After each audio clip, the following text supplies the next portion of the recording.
बिस्मिल्लाहिर्रहमानिर्रहीम। HBL PSL में छक्के लगाने का नया रिकॉर्ड बन गया।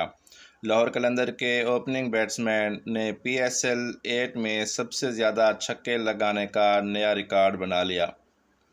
दोस्तों, आपसे गुजारिश है कि चैनल को सब्सक्राइब कर दें और घंटी के बटन को दबा दें ताकि आने वाली हर वीडियो आपको सबसे पहले मिल सके।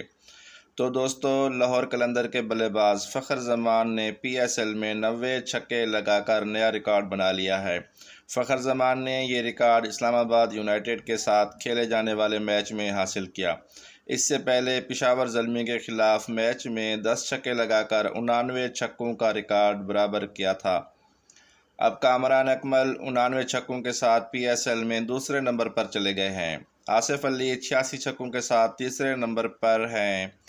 शेन वाटसन 81 छक्कों के साथ चौथे नंबर पर। शुएब मलिक 77 छक्कों के साथ 5वें नंबर पर हैं। दोस्तों, वीडियो को लाइक और शेयर कीजिएगा। शुक्रिया।